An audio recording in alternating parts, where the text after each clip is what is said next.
It's time for the One Bar and Lupagus Show, bringing you anything and everything Minnesota Vikings. Welcome to professional football. Hello and welcome back to the One Bar and Lupagus Show. I am Lupagus, and today we are going to have our Fantasy Saturday. Not the best name. We're working on that. We'll figure something out. Yeah. So as you can see, it's clearly robe and beanie weather now. We're sitting here middle of September almost. So yeah, it's a damn good season. Vikings, Packers kick off tomorrow. We're going to look at the fantasy aspect of that game, tell you who to start, who to sit, and who might be a sneaky play on both sides of this border battle. One thing I do think we need to mention, just looking at the game on Thursday, there was a lot of thought, a lot of assumption that there could be some very, very sloppy football played. That wasn't really the case when it came to the Chiefs and the Texans. A little bit of a slow start, but after that, both these teams were kind of humming there for a while. Well, the Texans weren't really humming, but the Chiefs were.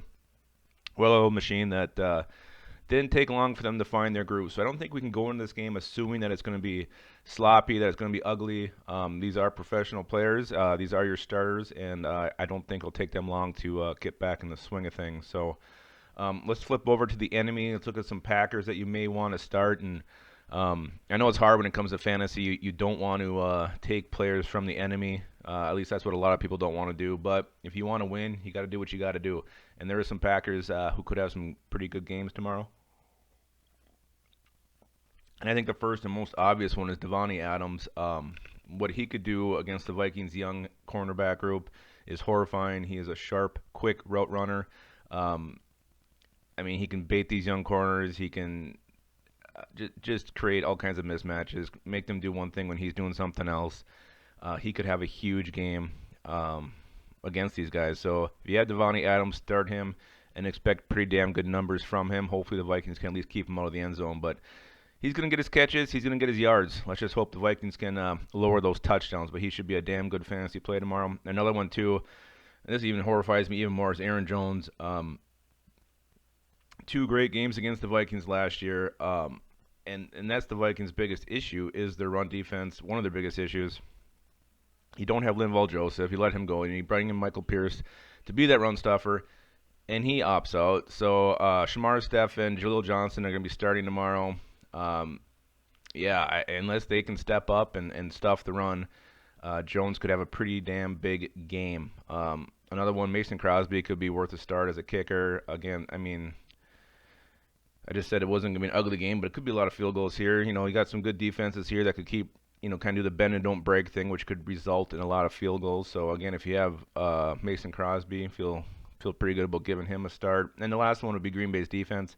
You look at what they did to the Vikings last year. Zadarius Smith just kind of destroyed the Vikings. Kenny Clark blew up the middle. So there could be quite a few sacks, especially if you look back at what the Vikings did in that scrimmage against each other, where I think they gave up 3 sacks to themselves.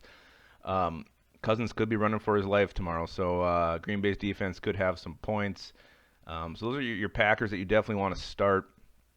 Flip over to the Vikings side. We got a couple here. Delvin Cook, obviously number one. If you listen to the Scolding with the Enemy, you heard the fear in Boz's voice when he talked about Delvin Cook, and he doesn't really he's not real big on the Packers defensive ends, so he did feel like Delvin Cook could have some running room there, and I think the Vikings are going to work him and feed him hard. The Vikings will win this game if Delvin Cook, can get, well over 100 yards. So he will be fed. He will also be catching the football. So I think Delvin Cook is definitely a huge play tomorrow.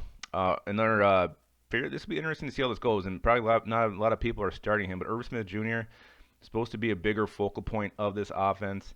And we'll see what kind of role he has tomorrow. If they are trying to get him the ball, work him against the linebacker, against the safety, against a corner, creating mismatches, and how often he does get the ball. I do think the Packers will be focusing on Adam Thielen, which could create some opportunities for Irv Smith Jr. down the field. So I think he could have a big game. And then you go to the Vikings kicker, Dan Bailey. Again, a couple of good defenses here that could do the bend, don't break, which could result in a lot of field goals.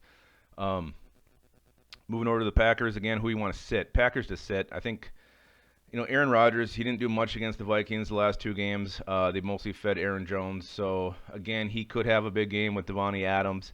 But I think the Vikings will be pressuring the hell out of him, and he, again, he's always dangerous, but I don't think he's going to put up numbers that are going to be really impressive or, all that fantasy worthy. On the Vikings side, Vikings have said, I think you said Kirk Cousins. He didn't do shit against the Packers last year.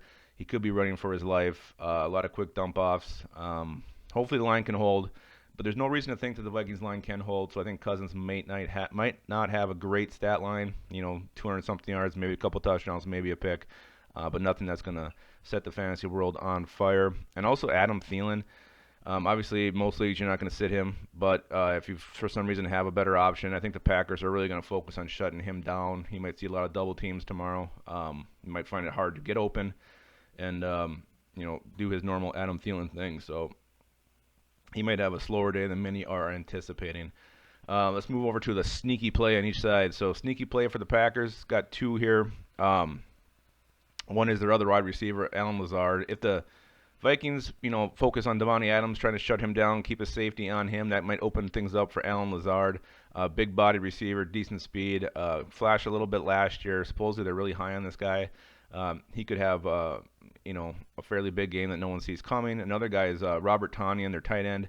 Sounds like he might get most of the looks at tight end tomorrow. So, again, if you're looking for a cheap option like on a FanDuel or a DraftKings, you need a tight end. Bob Tonyan might be somebody who gives you quite a bit of bang out of that, low $4,000 value or whatever he costs. Sneaky play on the Vikings side. Everybody's talking about Adam Thielen, Justin Jefferson, Irv Smith. How about our number 2 wide receiver, B.C. Johnson? No one is talking about B.C. If Thielen is getting double covered, that might open some things up for B.C. underneath on the outside. So B.C. could have a very, very sneaky good game tomorrow. We'll see what happens on that, but don't be surprised if he does. And I don't think anybody's really giving him any kind of love or any kind of focus. Again, most standard leagues, no one probably even has B.C. Johnson rostered, but this is more for a daily fantasy value, a sneaky pick, B.C. Johnson. You're welcome. So that's it. That's our first fantasy Saturday. I don't know. We'll figure out that title, but one thing I know for damn sure is you guys keep your skull in your hole.